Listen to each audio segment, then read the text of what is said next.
A very short version, and this is a topic that I will return to again and again. But a very short version is that awakening happens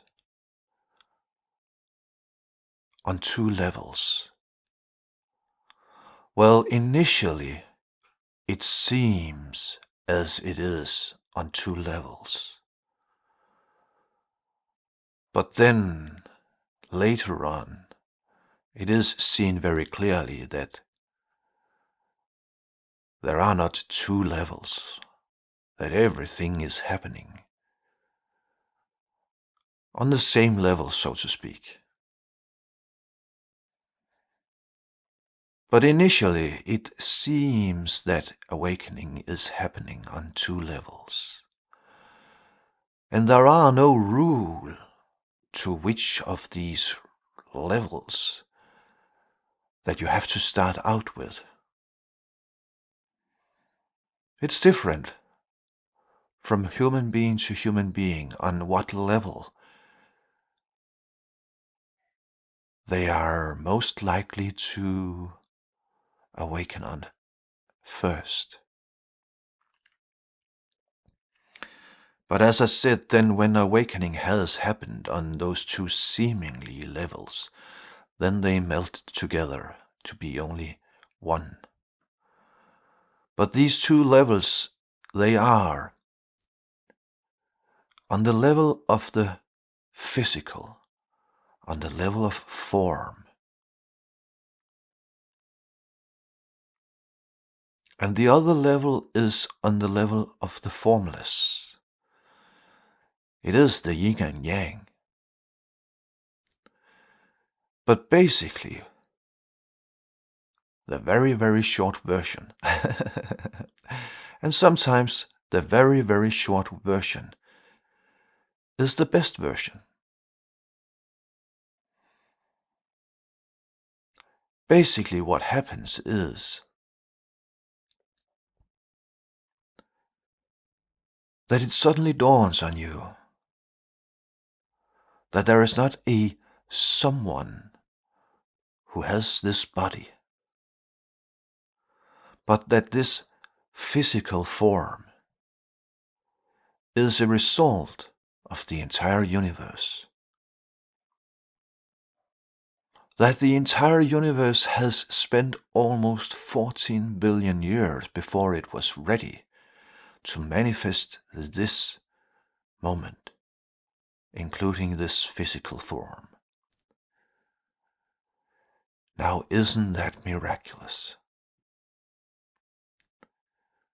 How miraculous is this moment? This moment. This moment. What are the odds that we are sitting here? So the universe, throughout this almost 14 billion years, has produced more and more complex forms, more and more intelligent forms. And at this moment, this is at the pinnacle of what is possible on planet Earth. It's us.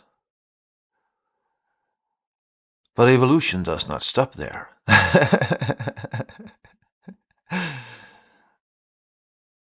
Evolution continues. And the continuing of evolution is precisely what we are doing here. What we are doing here is a call from the evolutionary impulse to move on,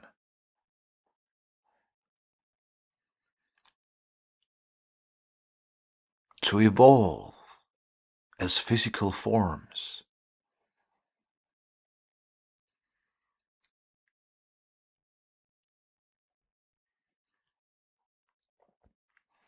So when awakening happens on the physical level, you will come to understand that you are the entire universe, experiencing itself at this moment as you.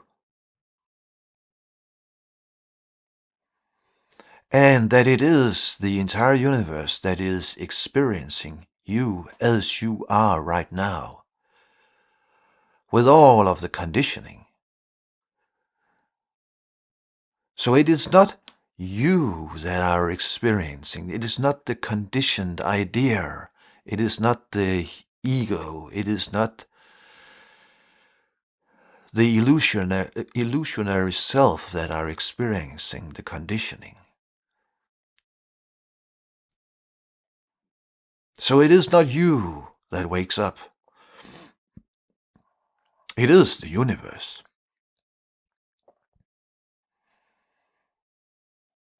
And then it comes to learn, I am this.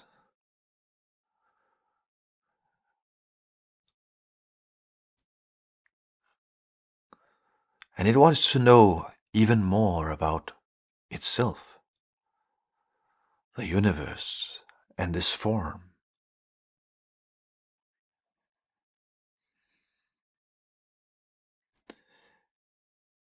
I hope that you can intuit the difference it will make towards your relationship with the conditioning. It is not yours conditioning. There is not a someone who has been conditioned. That someone is the conditioning.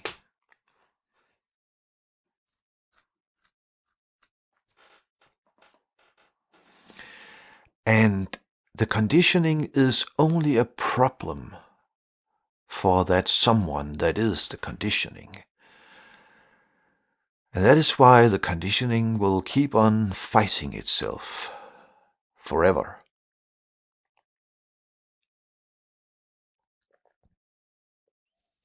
Freedom is a result of waking up. So that is basically the awakening on the physical form. Then there is the awakening on the formless. And that is a little more difficult to talk about. Yeah, ultimately it's impossible to talk about.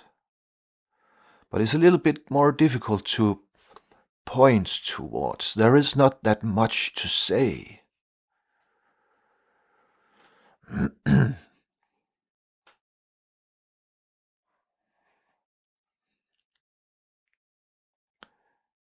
Otherwise, that pointing towards the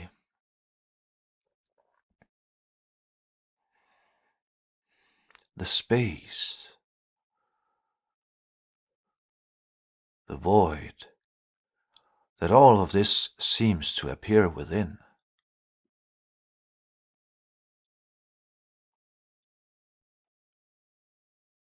I call it consciousness, but that is also a concept that is perceived different. So consciousness is not content.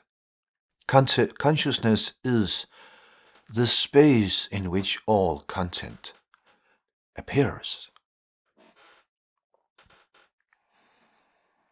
The ground of being. That is the formless. If form was all there is, there is.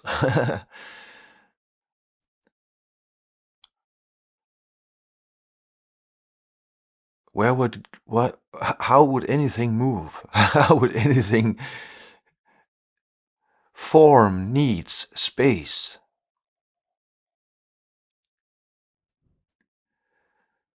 You cannot have form without any space.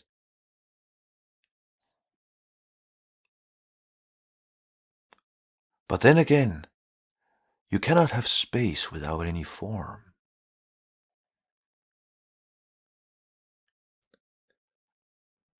Space without form.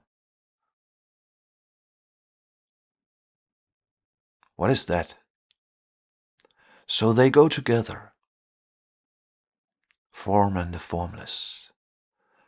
That is why there is an old saying, emptiness is form, form is emptiness. They go together.